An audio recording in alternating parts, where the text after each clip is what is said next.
along with me this evening, we've got Martin, who is our events fundraiser at Hospsicare, and Lexi, who is from our travel partner, which is Different Travel for the Himalayan Trek. So thank you, first of all, so much for joining us this evening. The idea is that what we would do is have this presentation evening at the hospice for you to be able to come into the charity, be able to see a little bit more of what we do and meet us in person and do all of this in person. But obviously things are a little bit different at the moment. So we decided to do one of these online instead. So hopefully this evening will give you a flavour of our Himalayan trek, what we offer, this amazing experience, and an opportunity to ask and for us to answer questions about it. So basically, I'm first of all going to tell you a little bit about Hospsicare, and then we're going to really dive into the trek itself, and Lexi is going to talk about that in much more detail, and then Martin's going to talk a little bit about the fundraising and how we could support you with that if you do sign up. So if I tell you a little bit about Hospsicare. Hospsicare, basically, we're nearly 40 years old, and Hospsicare is the adult hospice for Exeter, Mid and East Devon. So we are the local hospice charity. So if any adult is living in that area, requires any kind of palliative care, our team of doctors and nurses, they can provide that expert care around the clock, 365 days of the year, and most importantly, at absolutely no cost to the patient or the family. So it's one of those really critical times in life, and our job, and we pride ourselves, is to be there for our patients and for their families when they need us most. Behind the scenes, to make that all happen, we have over 1,000 volunteers, and literally the hospice could not run without all of these volunteers, from the amazing different volunteers who work on our floristry team. So it might sound like a bit of an extravagant, but actually one of the things that a lot of our patients comment on is the fresh flowers, and having fresh flowers every day and appreciating those moments in life when we're actually at a very difficult time. So we have this amazing volunteer network of florists, basically, and flowers get donated. So for example, Sainsbury's donate their flowers that haven't been bought, and then our team create these beautiful, beautiful arrangements, things like those going into our chapel.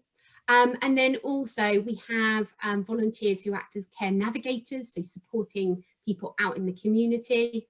And basically it is that volunteer base and all of our supporters and fundraisers that literally help the hospice to exist and ensure it can run. So it really is a very community and volunteer and supporter based charity.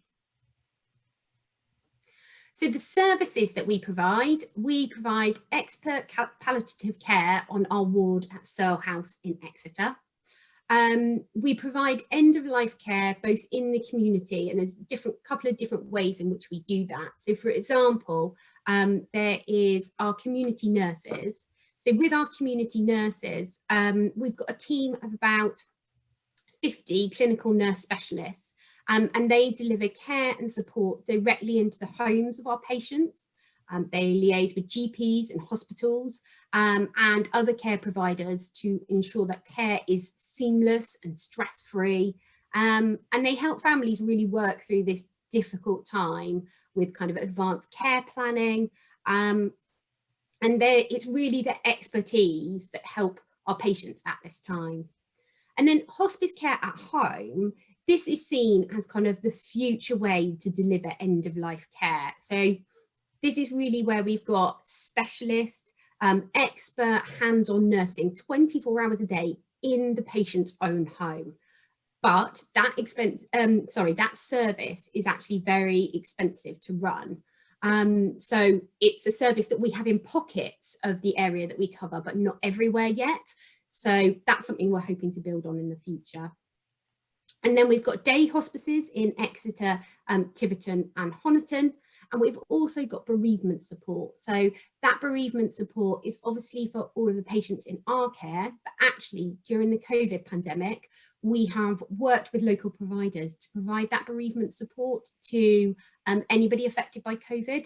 So it's one of the ways in which we've been kind of supporting the COVID effort. And there are so many amazing stories to touch on, but there's just one quote here from a lady called Sarah. And basically, she just commented how it was such an incredibly tough time for them as a family when their granddad needed hospice care support. They couldn't, but she says, they couldn't have asked for more. We helped her granddad to die peacefully with his family around him. And basically for him, he really didn't want to go into hospice. So our team worked really tirelessly to make sure that he got as much care at home as possible. And then it was really in kind of the final few hours that he came into the hospice. But we know that family are so grateful to hospice care for being there basically when they needed us the most. And then a little bit about how our money is raised and what we spend our money on. So you can kind of see the detail here, but most importantly, it kind of gives us a breakdown of how we're spending our money. Obviously, a high proportion of that goes on our ward. Then you can see it split down into community nursing. So that's our nurses that are out in the community. And then we spend obviously a proportion on generating more income, running our lottery, our day hospice services, and also we do a little bit of education.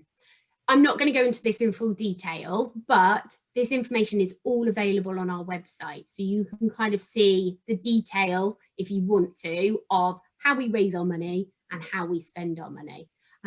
But the most important thing is kind of raising that £8 million that we need per year, is that we need the community support to do that. And obviously the Himalayan Trek is one of the ways people can do that. And then just to touch on the impact of COVID, due to the ongoing effects of the pandemic, hospice care at the moment is expecting a £1 million loss in revenue this financial year. So that is largely down to the closure of our shops. So we have a network of charity shops across our area. The postponement or cancellation of our events. So there's lots of our events that Martin and I have had to kind of either postpone or cancel or change to virtual in some way, which has been a huge learning curve, but hasn't brought in the same amount of money as a normal year. So that has had an impact on our finances. And also in this very strange time, we have had significantly increased running costs. So for example, just the cost of PPE, that is a significant cost every week that obviously normally we wouldn't have.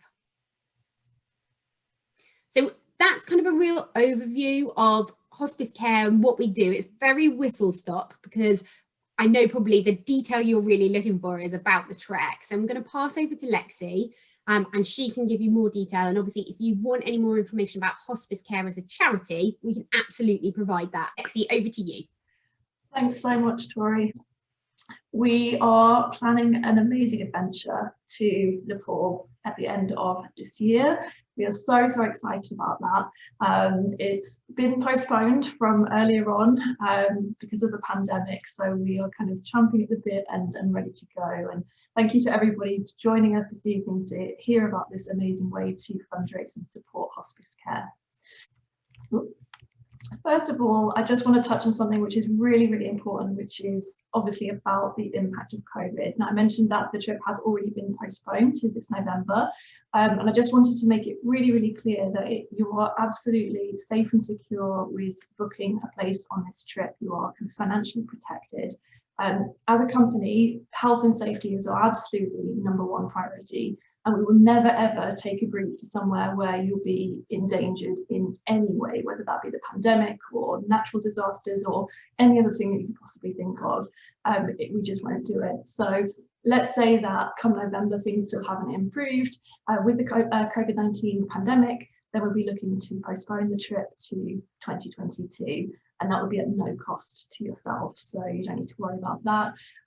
Also, in addition to that, hospice care can return the money you've raised to your supporters if they request it, so that you can be completely transparent with the people that are fundraising, helping you with your fundraising, supporting you, and you can kind of book knowing that all of the funds that you're raising and the money that you've paid towards it is protected in these uncertain times.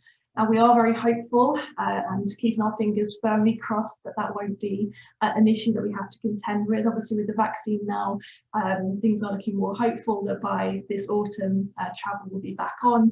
Of course, we are keeping a really close eye on the situation, making sure that we're in touch with the Foreign and Commonwealth Office, making sure that we are in touch with our local team in Nepal, and just ensuring that your health and safety comes first. So now that's out of the way, let's get into itinerary. So here is the itinerary in the smallest possible nutshell. It is flying into Kathmandu and then traveling across to the Annapurna area of Nepal, where you'll do your trekking. The community project that you'll be doing as well is located in Kathmandu, so you'll have an opportunity to spend some time in the beautiful mountains and some time in the city.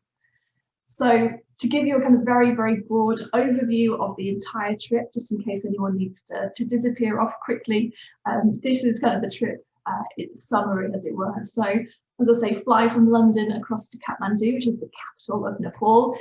You'll have a welcome dinner on your first evening and a good rest after a long flight in a nice hotel in the centre of Nepal. The next couple of days will be spent getting hands-on at an amazing community project in Kathmandu, which offers services to terminally ill patients and support to their families. So very similar kind of work that Hospsicare does.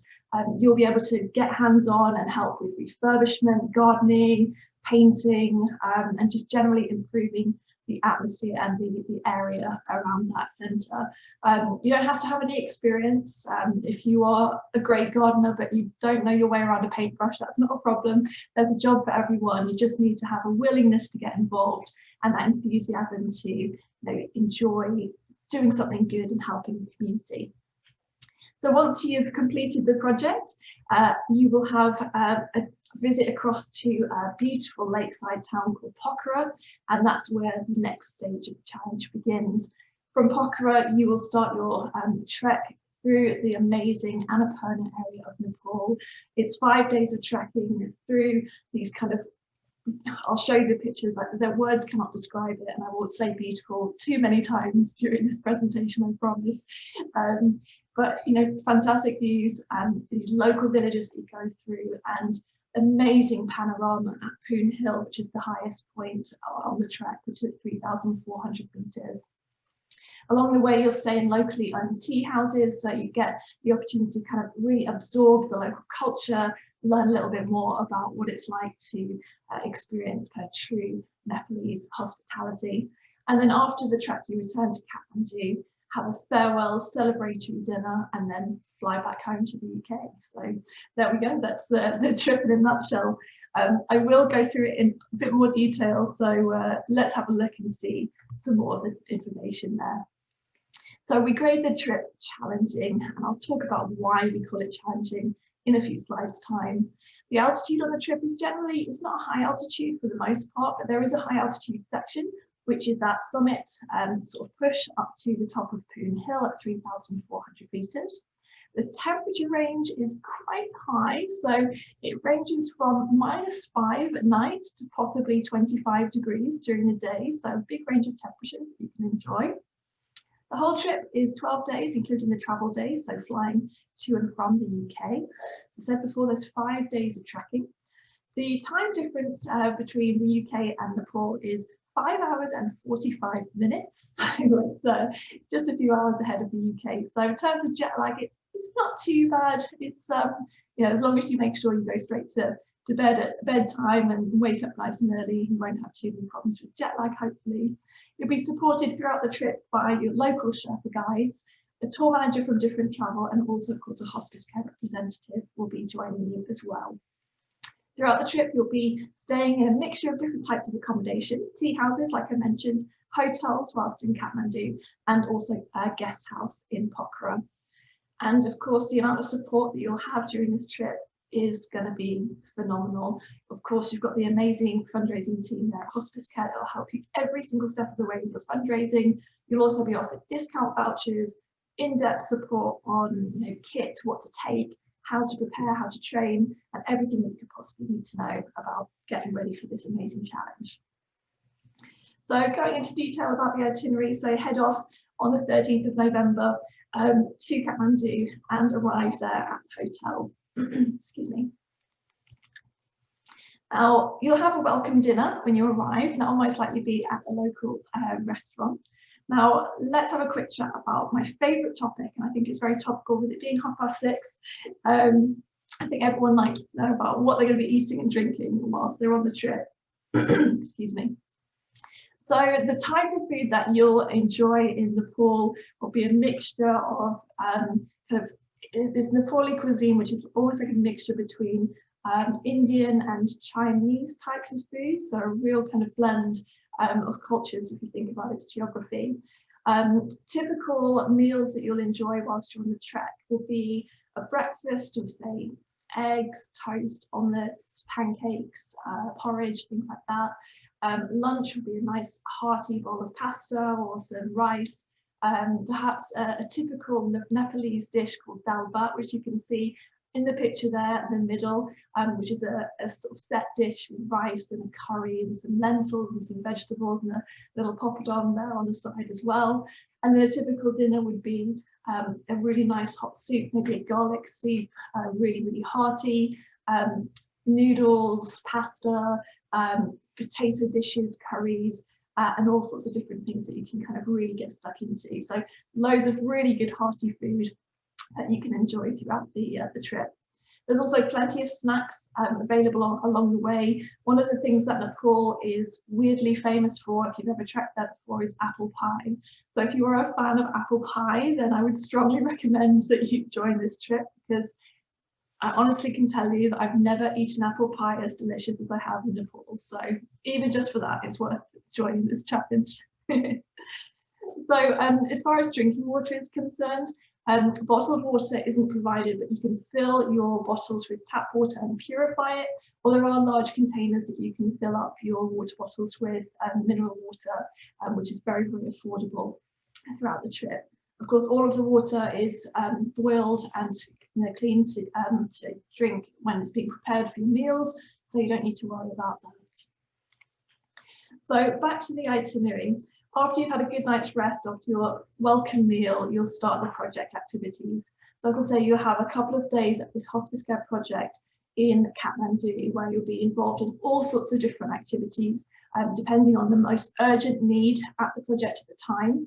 Now, unlike some organisations that take people to the same place again and again to repaint the same wall again and again, we will actually communicate with the organisation and find out what it is that they need us to do, and making sure that we are really benefiting the community. So the actual activities we can't be specific on as of right now, but a couple of months before departure we'll be able to give you the specifics. Typically, this is, as you can see from the picture, this is the kind of thing that you can expect to be getting involved with. So kind of painting, decorating, just kind of getting in there, making things look fresh and new.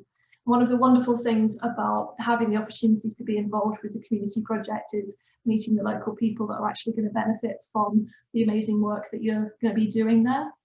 So you'll have the chance to learn their stories, to find out about how they live and how hospice care works in Nepal as well. And when I say hospice care, I mean hospice care rather than Hospsicare the organisation. So yeah, it's a really amazing experience, and it's a fantastic opportunity to do something really kind of practical and make a difference whilst you're travelling and enjoying the hospitality of the country. So once you've finished your project, you'll have another night in Kathmandu before departing after an early breakfast to Pokhara, which is a beautiful lakeside city where you'll have the day essentially free to kind of prepare yourself for the trekking days. So perhaps you can prepare your kit items into your kit bag, or do a little bit of souvenir shopping, or just enjoy the peace of the lake and maybe sit by the water's edge and have a coffee and do some people watching. It's up to you. One of the other great things about Pokhara is that 10 of the highest mountains in the world are situated just 50 miles away. So if the weather is good and the skies are clear, you have some absolutely breathtaking views of the Himalaya to enjoy before you even get out trekking. So it's a really, really great place to start the adventure. You'll stay in a guest house in central Pokhara overnight and then head off to the trekking the following day. Now, I'll just talk a little bit about what kind of you'll expect to experience whilst you're trekking. So in terms of the terrain and the altitude and the steepness and things, essentially how it works is you have 2 days of going uphill. You've got 1 day of going a little bit uphill, a little bit flat and a little bit downhill, and then you've got 2 days of more or less downhill all the way. So that's the kind of general profile of the 5 days. Now, within each of those days, you might be on an uphill day, but the uphill day will be up and down as you're generally going up. So the terrain is very, very varied. It's undulating, it's rocky, it's steep in places. There's one particular day where you're essentially going upstairs all day long. So it's really, really challenging in places. The trails are beautiful. Not only do you have the mountain scenery, you've got these beautiful kind of rhododendrons and other kind of green, luscious kind of forests as you go through. And as you can see from the photograph, there are some very exciting suspension bridges that you get the opportunity to cross as well, which is really exciting. If you are nervous about heights, that's not a problem. It's quite common to be concerned about that. If you have problems with kind of being worried about heights, then just let the team know and they'll support you every single step of the way to get you across there. And by the time you've finished trekking, you will be a master of the suspension bridges and you'll start to love them. It really is a really great adventure and, you know, well off the beaten track. So something else that's probably quite important to mention about the trekking is about luggage. So your main luggage, so your sleeping bag, your spare clothes, toiletries and so on will be carried by porters every single day. So you don't have to carry all of your own equipment. All you need to carry yourself is a day pack, a small day pack with just the bits and pieces that you need for the trekking day, as you would if you were out walking in the UK, in the hills. As I say, your kit bag will be carried by porters. As a responsible tourism company, we have very, very strict limits on how much you're allowed to carry, because of course porter welfare is extremely important to us. When you book, you'll receive a full kit list and lots of information about what to pack, how to pack, and how to keep within those weight limits. But of course, you're always welcome to ask if you have any questions about that kind of thing as we go through. So back to the itinerary, the trek begins. So you say farewell to Pokhara and all of a sudden you are in the bus driving through the countryside to the start of the trail. And it's so exciting. It's kind of everything that you've been nervous about and excited about and sort of waiting for is suddenly there in front of you. It's a really, really special moment. So you arrive at the start of the trail, which is at 1,575 meters. So about the same altitude, just a bit higher than Ben Nevis, I believe. I think it's about 1,200 meters. And from there, you get straight into it. So dig deep and kind of brace yourself for a really nice steep uphill ascent for your first day of trekking. So it's about 10 kilometers in total that you'll be trekking, and you'll increase your altitude by about 530 meters. When you arrive in Uluru, which is where your tea house combination is located, you'll be there at an altitude of 2,073 meters. It's still not considered to be high altitude, but it's certainly a lot higher than you'll find in the south where you're living at the moment. So I keep talking about tea houses. What are tea houses, and what's it all about? So a tea house is essentially a locally owned lodge. It's very, very simple, very basic, and very traditional. So as you walk in, you go into the main room, which tends to have benches all the way around the edges and tables in front of those. And that's typically where you'll have all of your meals during the trek. In the center of the room, and kind of, if you imagine that the benches are surrounding this beautiful wood burning and yak dung burning stove. So that really, really cozy, warm room, pumps out a lot of heat, so it's kind of distributed around the whole room. It's really lovely. There's also usually a reception area there where you can purchase drinks and snacks and other things that you might need, toilet paper and so on. for the trekking days. The bedrooms tend to be kind of off a corridor from the main room. They are very, very basic, kind of almost plywood type rooms, so very, very rudimentary. But they have beds in them, they have mattresses, they have pillows, usually they have blankets as well. They're not heated, so unfortunately you won't be able to enjoy the kind of the steaming hot delights of the stove in the bedroom areas, but you'll have a cozy warm sleeping bag that you'll bring along with you anyway, so you'll be able to keep nice and cozy and warm in the bedrooms overnight. And then again, probably the most important question I think that everyone will be curious about is about the bathrooms, and they're pretty basic again. There's usually a variety of Western style kind of sit down toilets and some Asian style squat toilets, usually pretty good condition, flushing. There tend to be a queue just after dinner time and before bedtime, so do plan your visits accordingly to avoid the rush. And there are also showers available at the tea houses as well. You do have to pay a small fee to use them, but it's well worth it for freshening up after the end of a long day's trekking. It's really important to us, as I say, as a tourism,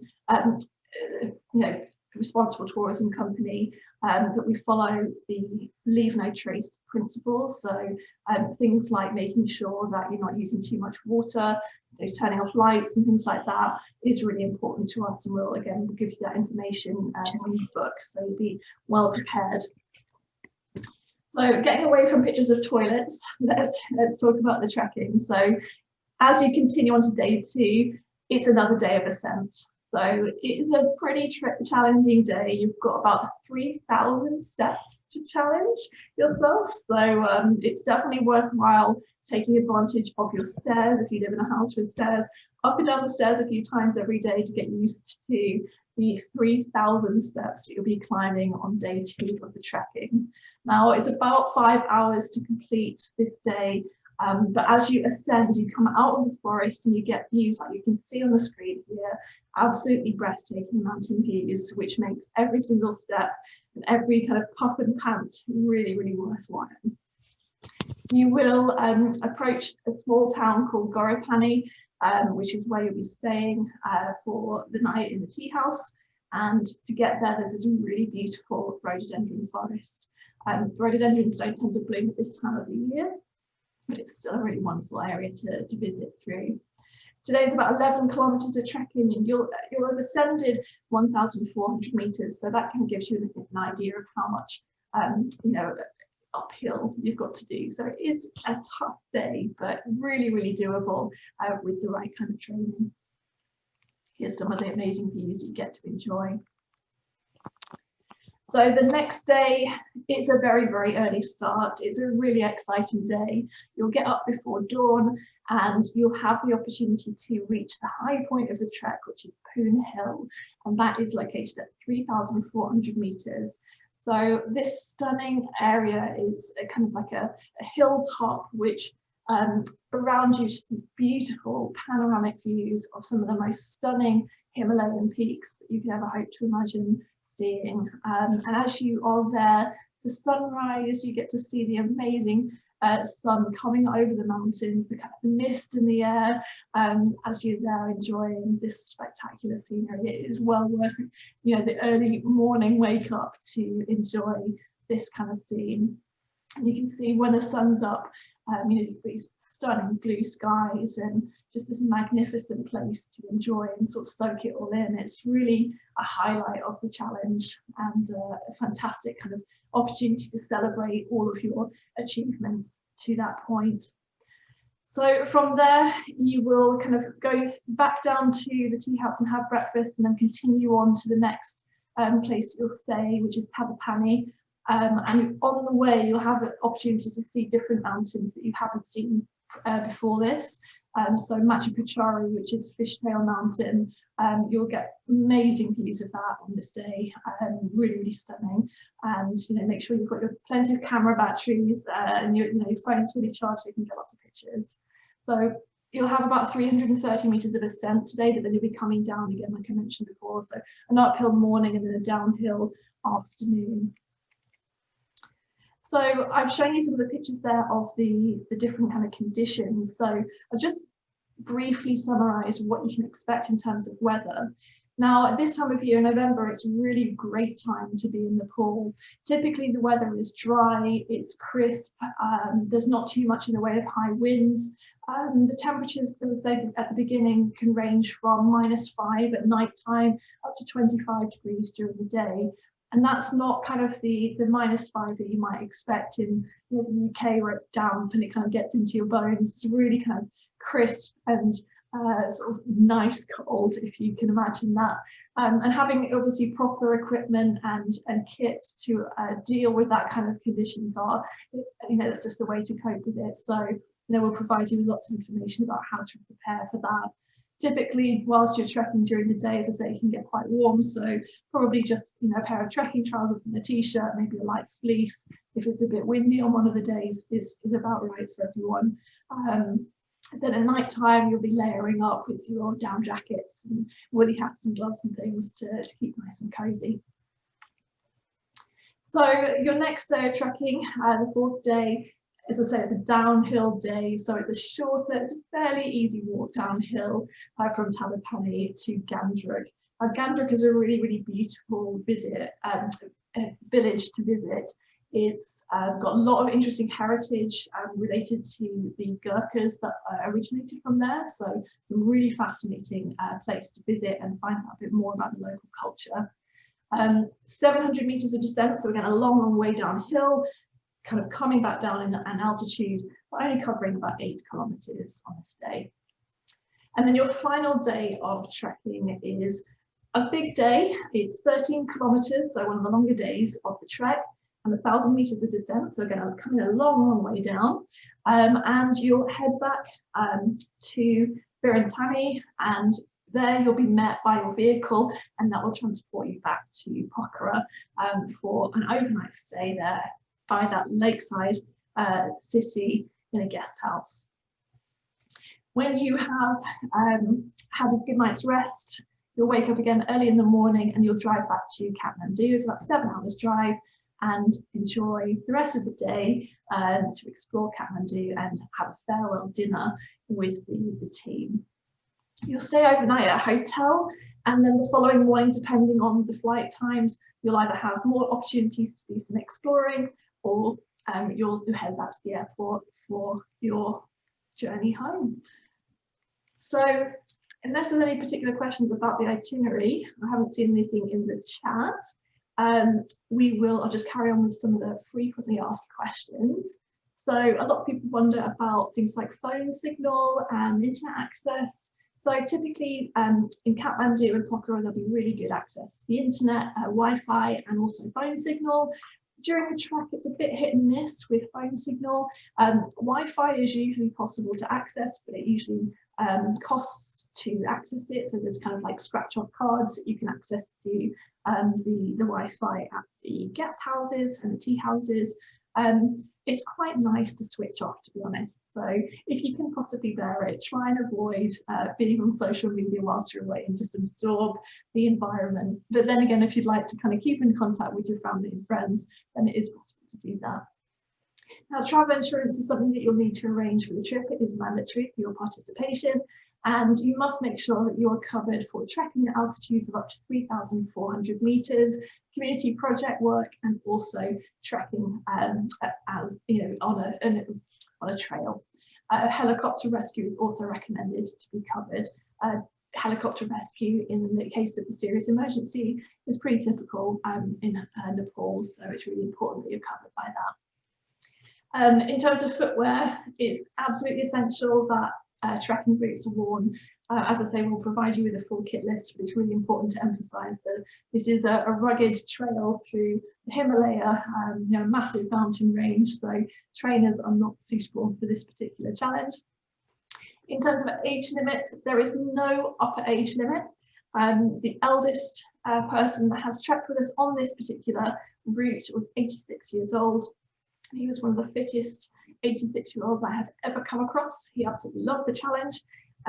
There is a minimum age of 16 to 17 years old. if that individual is accompanied by a parent or guardian. Otherwise, 18 is the minimum age. Now, if you've got any medical conditions or problems, do have a chat with your GP and find out if they think that you'd be suitable for this particular challenge. If you're not sure about what to ask them, or if you need any more information to take to the GP, then do let us know. We can provide you with a kind of summary of key points that you can have a chat with them about.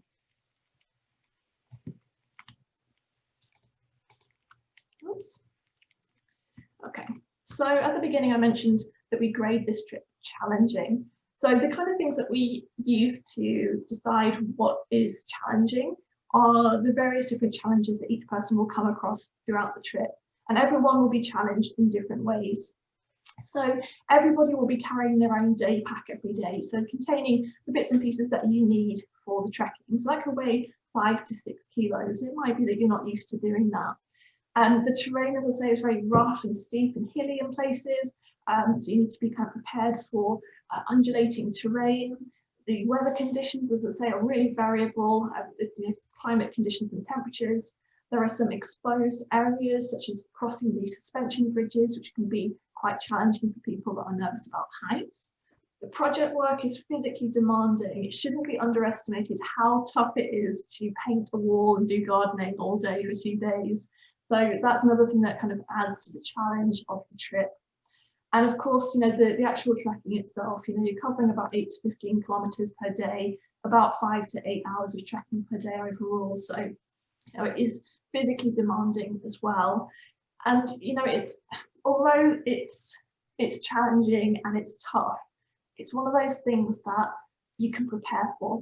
So even if you have never done anything like this before in your life, if you have, you've never owned or even seen a pair of walking boots and couch potato is more your description, there's still plenty of time for you to prepare for this. As long as you're committed, as long as you're dedicated, enthusiastic, and you want to make sure that you can achieve this incredible adventure for Hospsicare, then you can do it.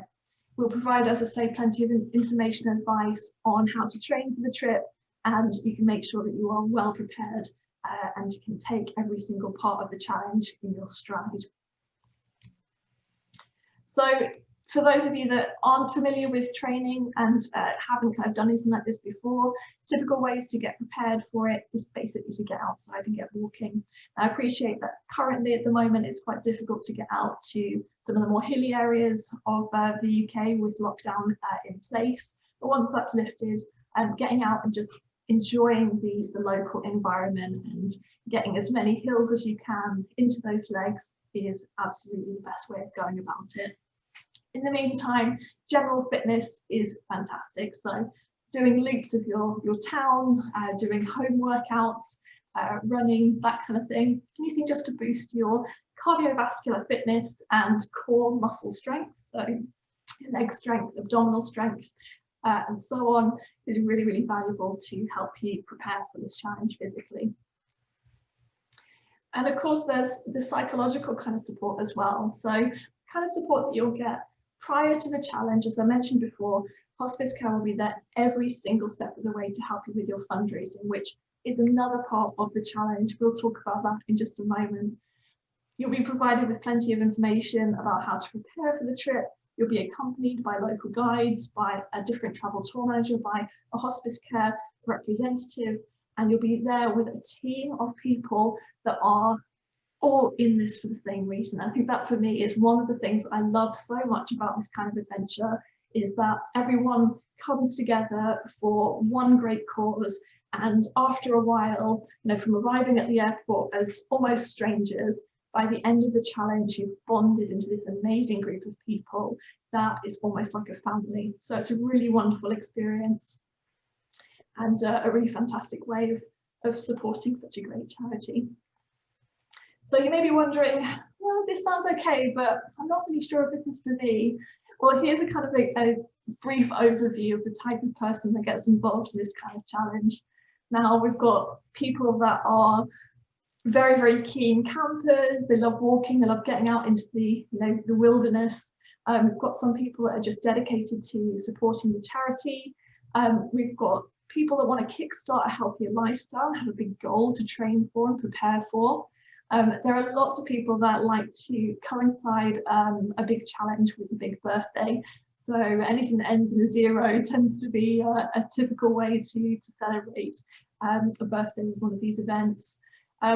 There's a couple of people that I've tracked with before who were either just about to become parents for the first time or were new parents and wanted to kind of have that last kind of time of freedom before they kind of settled into parenthood. Had a woman who was just become a grandmother and ended up being roped into babysitting duties, and she said she needed a couple of weeks off, so she thought she'd go and trek in the Himalaya to avoid babysitting. So it's a really, really big mixture of different people. We've got business people, we've got students, we've got you know, average Joe on the street. You know, everyone is welcome to join this trip. All you need to do is be positive, enthusiastic, keen to do the fundraising and keen to be part of an amazing team. So how much does it cost to get involved with this kind of adventure? So to book, you need to pay a registration fee of £360 at the time of booking, and then with the support of the fundraising team, you're asked to fundraise £3,500 for Hospsicare by August the 20th. Now, there is a self-funded option if you wanted to pay your own trip costs rather than fundraising the whole amount. That's not a problem at all. And we'll talk a little bit more about that in just a few moments. What's included? You've got return flights included, including all of the airport taxes. You've got all of your transport and accommodation in Nepal. You've got all of your meals included, your guides, atoll protected trip, all of the materials that you need for the project and so on. So everything is included. The only things that you need to budget for is the visa for Nepal, which is currently $30 US, bottled water if you wanted to purchase that during the trip, travel insurance, tips for the guides, and of course vaccinations if you need any, and any kind of trekking kit and equipment that you might need for the challenge. So I'll just quickly show you how to sign up. If you are keen, please find your way after this presentation to the Hospsicare website. You can see the link there, and click on the sign up today button at the bottom of the website where you'll be able to complete the booking form. That will come through to me, and I will let Hospsicare know that you have booked a place. They will contact you to arrange payment of your registration fee, and once that's done, you'll receive all of the documentation, support materials and everything else to get you prepared for the challenge. Now, and there's the form, just in case you want to see it. Now, I'm going to hand back now to Martin and Tori so that they can talk to you a little bit about fundraising. Now, I appreciate that it can be quite a scary thought on how to fundraise £3,500, but they will be able to give you some fantastic ideas on how to achieve that and the kind of support that they will give you for that. So if I hand that to you now, Martin. Thank you for joining us. My name is Martin and I'm the Events and Challenges fundraiser for Hospsicare. Before joining Hospsicare, I was involved in various fundraising things over the years, so it's definitely something that I've grown a passion for. And yeah, the ways in which I can support you on your fundraising. We know that the £3,500 target can be quite daunting, especially with a relatively short lead-in time up until August. So my job is to support you every single step of the way with your fundraising. The ways in which I can do that is we can call each other, we can chew over some ideas, I can present you with some opportunities that I find, for example, bagging at shopping at Sainsbury's or Waitrose we did last year. If you would like to get the word out locally, I can have posters designed for you and I can send them over to you. If you want to organise a fundraising event, we can help you with the materials for that. We can print, we can send them to you for printing. Like I said, with the correspondence on the phone, or of course you can text me or WhatsApp. We have a really good WhatsApp group for all of our trekkers, And it's a bit of a hub really for sort of inspiring each other and motivating each other. It's a really good vibe in there actually, which is one thing I really like about this process. I will send you a Hospice Care t-shirt. You can see a picture of me on the right wearing the Hospice Care t-shirt I'm talking about. That was for another one of our events earlier on in the year. It was a cycling event, which is a good crack. One thing that I find to be really useful is I send out the Hospice Care shirt first. The person taking part in the challenge will then send me a picture of them wearing the t-shirt, and then I put that onto your poster, which really brings the whole thing in, and it just shows your support for the charity from the get-go. If you're quite tech savvy and you'd like us to use QR codes and things of that nature, we can certainly do that. We can put that on your poster, and that can link up with your fundraising page, or perhaps the event page of a fundraising event that you're organising. I can give you collection buckets and tins for you to collect on the street, or if you have the right permissions or within a business. The collection tins can actually be left on by the till in a shop, for example, and you can have your poster above it. We find that seems to work really well. I can offer you support on social media. We've got a events Instagram account, and it's got really good following. We often share what our supporters are doing, and people seem to get behind it. So that's definitely something that we've been exploring more and more recently. I can write and sign a letter of authority for you, so you can go out into your community, collect raffle prizes if you want to do raffles and things of that nature. One of our trackers that have already signed up and already smashed their fundraising target is a lady who does I don't think it's weekly, I think it's every other week. She does a meat raffle. So she's got quite a good relationship with her local butcher, and he will give her a box of different steaks, different cuts of meat and things of that nature. She will then raffle that off. The butcher gets the money for the meat, and all the excess goes into her pot and her fundraising. It's a nice way to sort of involve the community in what you're doing. The first thing I would do when you sign up, we'd have a bit of a call, we'd get to know each other, rather than sort of just list through the ideas we might have. I think it's worth exploring your network, people you know, people in your area, people who it might be worth getting on your side from the get-go. Your employer is also hugely important. You can have match funding. I know of HSBC, for example, we had some come through the other day. I think they match funded someone up to £500 for their fundraising. Your community, of course. Any talents you may have. I always promote thinking outside the box. When the pandemic first started in March, one of our fundraisers who actually works for Hospice Care, she's the head of HR, she started making face masks, and that just snowballed. I think she made £1,000. I think Ruth, who's on this call, she was making face masks for her parents, and I think they've raised well over £1,000, so it certainly works. One really good thing about Hospice Care and fundraising for Hospice Care is we have quite a variety of events and challenges, and if you were to sign up to one of them, you could use your fundraising for that specific challenge or event and credit it towards your Himalayan trek fundraising. So if things start drying up, you can just jump on board something new and hopefully get a new stream of support. This, as many of you might know, this trek was actually postponed. It was meant to happen last November. So we have 25 people already signed up for it.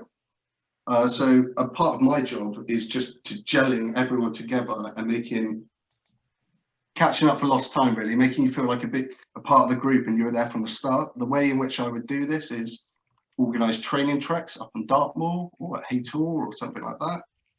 We run a monthly drop-in Zoom call, which is the second Wednesday of every month. So tomorrow, actually.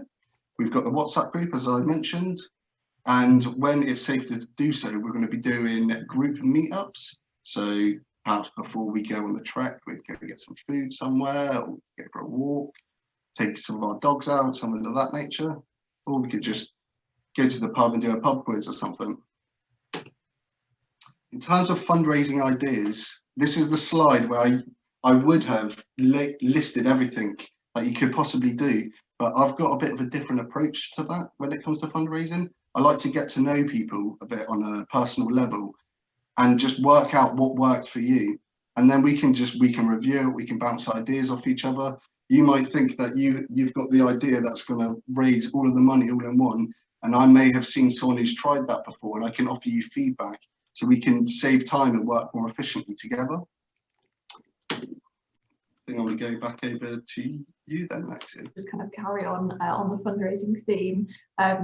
All of the ideas that I've listed here are things that can be done whilst we're in lockdown. So this, if you want to have a copy of this recording, then we can send this over to you afterwards. Just send us a private message with your email address in the chat, and we can send that through to you. But like Martin said, it can work with you to find really, really great ways to engage with your friends and your family and other connections.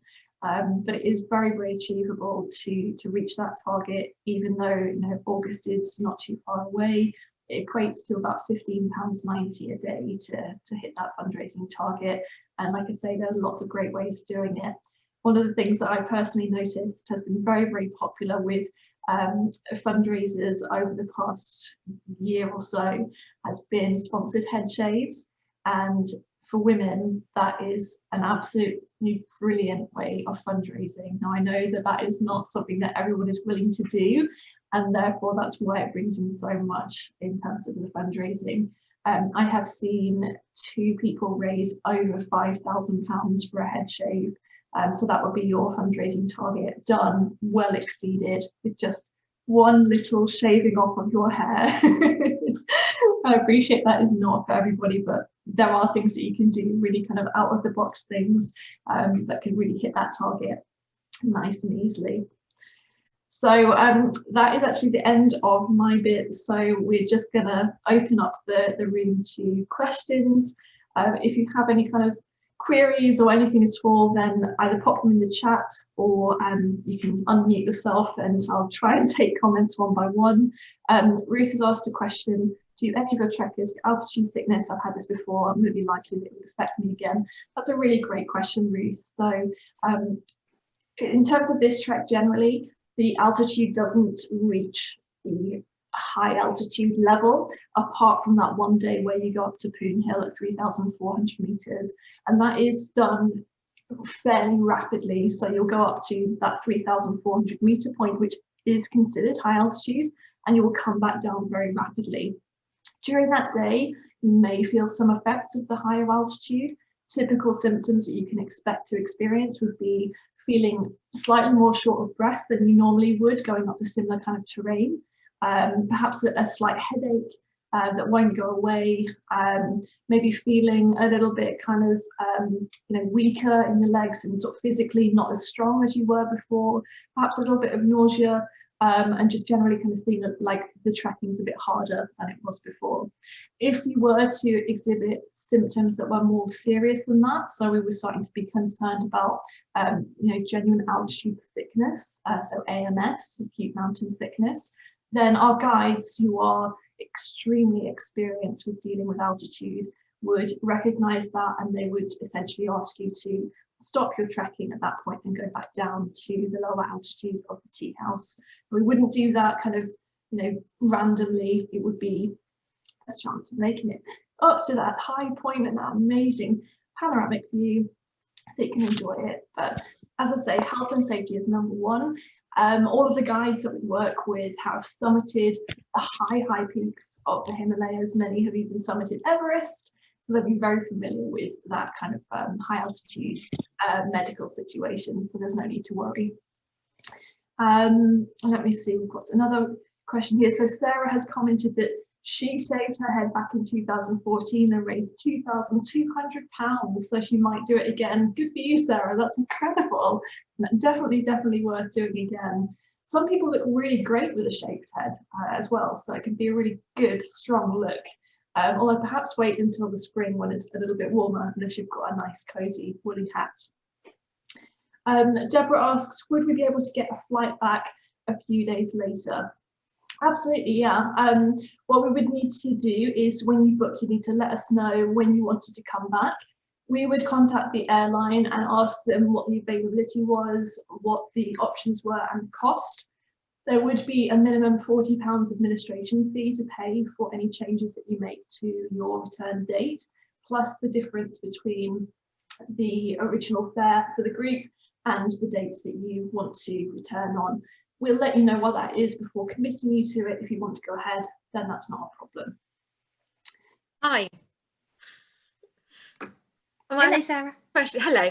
My main one, and I'll take it for the team, is all about fitness, I'm afraid.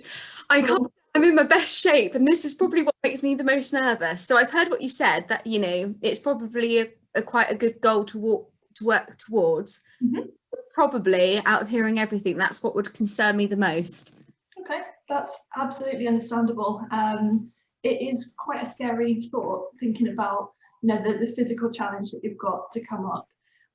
Typically, if you have kind of, let's say, zero fitness, we'll kind of call it couch potato level, it would take you, with dedicated training, about 6 to 8 months to be at a position where you'd be fit enough to take part. And by, you know, regular training, I'm talking about kind of 3 to 5 times a week of, you know, slowly increasing your fitness level by doing really sensible kind of slow progression of training.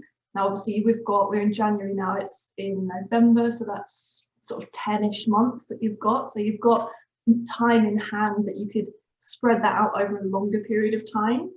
So, you know, starting off this month with doing kind of 2 or 3 days of just sort of walking around your local area, and then next month kind of develop that, assuming that lockdown is kind of relaxing, you know, increase that to, say, you know, 10 kilometers or 15 kilometers with a really long walk at the weekend, and then kind of develop on it slowly. Like I say, we've got a really comprehensive guide on how to train, which also includes how to train whilst we're in lockdown, because we appreciate that that's, you know, the reality that we're in at the moment. So although it does sound scary, I promise you it is definitely doable, and, you know, you can do it as long as you are motivated and willing to give it a go. But something else that I should probably mention is it's not just about physical fitness, it's about determination. So about 80% of what you need to get up, you know, every single day and do that amount of trekking is the drive and the determination to succeed. And having that kind of positive mindset and being able to push through when you are tired, when, you know, your legs are sore and your feet hurt, and just make it to the end is such an important thing. So if you've got that and some fitness, then you've pretty much golden, basically. Does that help answer your question? Yeah, it does. Yeah, no, thank you. That's great. Thanks. Sarah, I was just also going to add to what Lexi said. Some of our fundraisers at the moment, so as Martin touched on, we've got over 25 fundraisers already going on this trip. And actually what some of them have been doing in lockdown is combining their fitness with their fundraising. So some of them have done a stair challenge. So they're keeping up their fitness, and they've done the ascent of Poon Hill on their stairs, but also got people to sponsor them to do it. So it's been a brilliant way of keeping their fitness and doing their fundraising at the same time. So there's so many creative ideas that we can share with you. And this is what Martin means about, you know, he wants to get to know all of you guys individually and start sharing this stuff with you. And as soon as you come on board, we pop you in the WhatsApp group, and Alexa's saying this and Heather Bell's saying that. And you're like, oh, okay, you guys have been doing this. There's such a community behind this. So we will support you totally and utterly. But yeah, there's also ways of combining fitness and fundraising. So we can definitely look at that as well. Lovely, thank you. I think it's also probably worth mentioning about the Strava group. So we've started a Strava group which has no mention of fundraising or really the Himalayan trek within it. It's all about sort of setting ourselves personal goals and getting out there and walking and supporting each other and sharing routes. So it makes the whole putting your best foot forward a bit easier, because it's easy to feel like you're quite alone when you go into something like this. But when you start gelling with the guys, I think, yeah, it's lovely. Definitely, I would completely agree with that, and kind of touched on that earlier on about the kind of camaraderie that comes with this kind of thing. Even if you're joining solo, which honestly most of the individuals on this trip are single people that have joined the group rather than already knowing anyone on the trip. You know, you might start off as a solo traveller, but you know, it doesn't take long before you start to get to know each other and really start bonding and, you know, sharing experiences and, you know, trading tips, fundraising tips and everything else. So, you know, don't be afraid to sign up on your own. You will end up with friends for life. I have been doing this for more years than I can actually calculate in my head. And, you know, I've met some absolutely wonderful people that I'm still friends with now. It is life-changing, this kind of experience. I know it sounds like a massive cliche, but, you know, the opportunity to get out and see another country with essentially a group of strangers, all doing it for the same amazing cause. You know, you've got that amazing bond already before you even kind of out there, you know, all fundraising for the same amazing, you know, hospice care. So, you know, don't be worried about being solo, being on your own, because you're never on your own when you're in a group like this. Wonderful. Okay. Lexi, is there anything else you wanted to add? I think that's pretty much it. You know, it's just one of those adventures that, you know, it's well worth just giving it a go and you know, experiencing. And Nepal's beautiful, so yeah, definitely recommend it. And Martin? I was just going to say that I believe Leslie joined halfway through, so if Leslie or anyone else would like us to share the recording of this meeting or this open evening, we'd be delighted to do that, and might be a nice touch point to have a conversation. Yeah, and just to build on that, really for this evening is about starting a conversation. If you're interested in doing our Himalayan trek, we want to chat to you a little bit more about it. So obviously this evening is kind of a relatively quick way to give you like a flavour of what it is, so you're learning a bit more. But Martin or I or Lexi would be happy to chat to you and have, you know, have a one-to-one phone call or chat or whatever works for you. If you've got any specific questions or concerns, or just want to talk it through in a bit more detail, you want to talk through the fundraising or you know, trading concerns or whatever. So from our perspective, this is like the beginning of the conversation. So please don't feel like you have to make a decision from tonight, and get in touch with us. I think we've got lots of people's details, and we'll make sure we get a copy of the presentation out. And if there aren't any other questions, I think all we want to do is say a huge thank you for taking some time this evening to join us, and learning a bit more about it. And yeah, we really hope you consider joining us, basically. Wonderful. Okay, well, we will leave it there. Thank you everybody for spending your evening with us. It's nice to have some human contact. And yeah, we look forward to welcoming you on the amazing challenge soon. Take care, everyone. Cheers. Bye.